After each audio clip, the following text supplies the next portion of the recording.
U.S. officials believe that recent gains made by the Ukrainian forces in Kharkiv are evidence that the weapon systems and the intelligence support currently being provided by the West have been effective.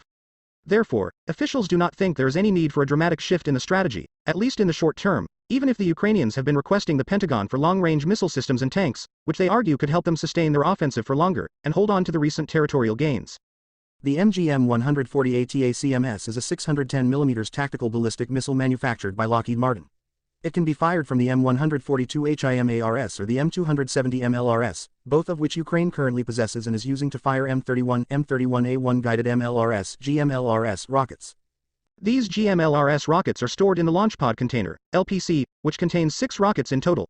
For the ATACMS missile, the HIMARS and M270 MLRS use the enclosure assembly launch pod, EALP, which houses 1 missile.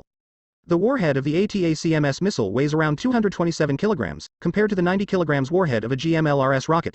The missile can reportedly travel at a supersonic speed of Mach 3.5, making it near impossible to intercept. This means that an ATACMS strike only becomes evident after impact when the missile's target explodes.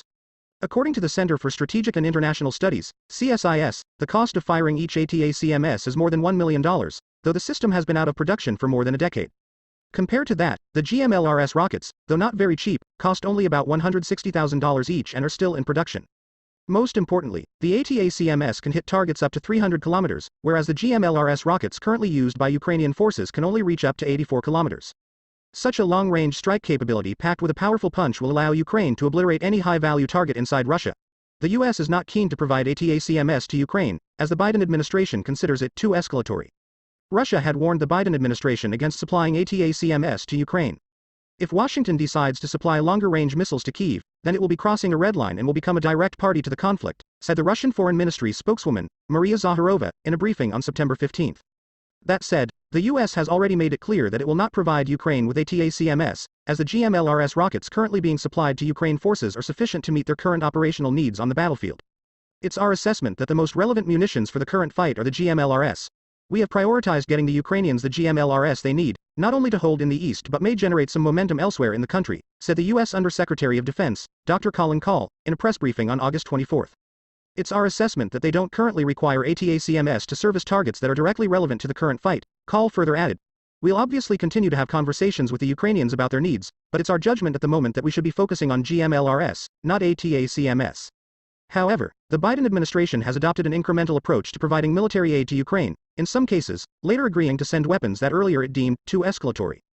The HIMARS-MLRS, which has wreaked havoc on the Russian military, was earlier off the table for Ukraine, as President Biden feared that providing highly advanced, destructive, and long-range MLRS to Ukraine would be interpreted as an escalation by Moscow.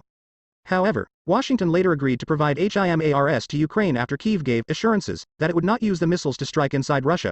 Also, the HIMARS munitions being supplied to Ukraine can only reach up to a distance of 84 kilometers. The question remains, after HIMARS, will the US equip Ukraine with ATACMS, and how will the Russians respond? For now, Moscow seems to be regrouping and preparing for a counterattack. Flush with success in northeast Ukraine, President Volodymyr Zelensky is pressing US President Joe Biden for a new and more powerful weapon, a missile system with a range of 190 miles, 305 kilometers, which could reach far into Russian territory.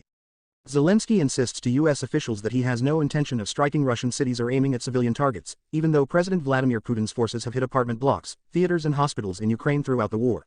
The weapon, Zelensky says, is critical to launching a wider counteroffensive, perhaps early next year.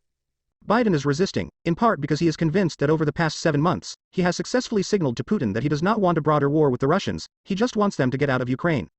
A shipment of long-range guided missiles, which could also give Ukraine new options for striking Crimea, the territory Russia annexed in 2014, would likely be seen by Moscow as a major provocation, Biden has concluded. We're trying to avoid World War III, Biden often reminds his aides, echoing a statement he has made publicly as well.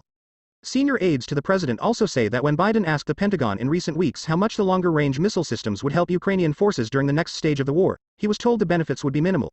That led him to conclude, they said, that it was not worth the risk. The argument over the Army Tactical Missile System, or ATACMS, comes at a critical moment, when officials in the White House, the State Department, the Pentagon and U.S. intelligence agencies appear more concerned than ever that Putin could escalate the war to compensate for his humiliating retreat.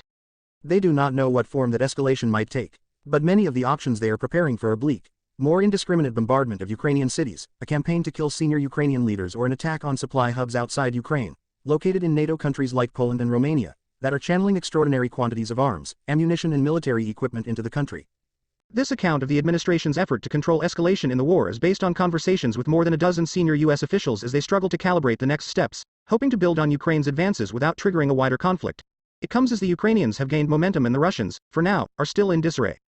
U.S. officials believe they have, so far, succeeded at boiling the frog, increasing their military, intelligence and economic assistance to Ukraine step by step, without provoking Moscow into large-scale retaliation with any major single move. They say that Putin almost certainly would have pushed back hard if Washington had, at the outset of the war, provided Ukraine with the kind of support it is getting now, such as intelligence that has allowed Ukraine to kill Russian generals and target arms depots, tanks and Russian air defenses with precision-guided rocket attacks. Instead, the Americans believe their incremental strategy, and refusal to give Ukraine advanced weapons or aircraft that could reach deep into Russia, has put guardrails on the conflict. But Putin has grown increasingly frustrated as his military struggles. We are, indeed, responding rather restrainedly, but that's for the time being, Putin said Friday, after attending a regional summit in Uzbekistan. If the situation continues to develop in this way, the answer will be more serious. He claimed that Ukraine was trying to carry out terrorist acts in Russia, and described recent Russian cruise missile attacks against Ukrainian infrastructure as warning strikes. The same day, speaking at an intelligence conference in Washington, the deputy director of the CIA, David S. Cohen, said Putin would be asking his military leaders, what has happened, why it is happening, what can we do to push back and to retain our position. I don't think we should underestimate Putin's adherence to his original objective, which was to control Ukraine, Cohen said. He added, we should not underestimate his risk appetite. Colin H. Call, Undersecretary of Defense for Policy, said in a statement to the New York Times on Friday that Ukraine's success on the battlefield could cause Russia to feel backed into a corner, and that is something we must remain mindful of. But he said that while the United States is committed to providing Ukraine with the equipment it needs to counter Russian aggression, the Pentagon has assessed that Ukraine does not need the ATACMS for targets that are directly relevant to the current fight. On Capitol Hill, Democrats and Republicans have expressed support for preventing the war in Ukraine from spilling into a wider conflict, but many lawmakers said the Biden administration was being overly cautious in denying Ukraine additional advanced weaponry. Ukraine has called for much greater Western assistance, like fighter jets, tanks, and long-range missiles.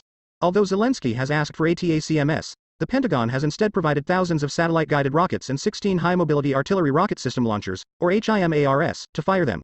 Those rockets have struck more than 400 Russian ammunition depots, command posts and radars. The HIMARS can carry 6 guided rockets at a time, each of which can strike targets nearly 50 miles away, a range that Pentagon officials say covers the vast majority of Ukraine's intended targets. By comparison, a HIMARS launcher can carry only one of the larger ATACMS missiles at a time before needing to reload. Critics say the military aid that the West has provided until now has been enough for Ukraine to stay in the fight but not to win. ATACMS is a short-range ballistic missile that can be fired from HIMARS as well as from the multiple launch rocket systems Ukraine has received from the United Kingdom and Germany.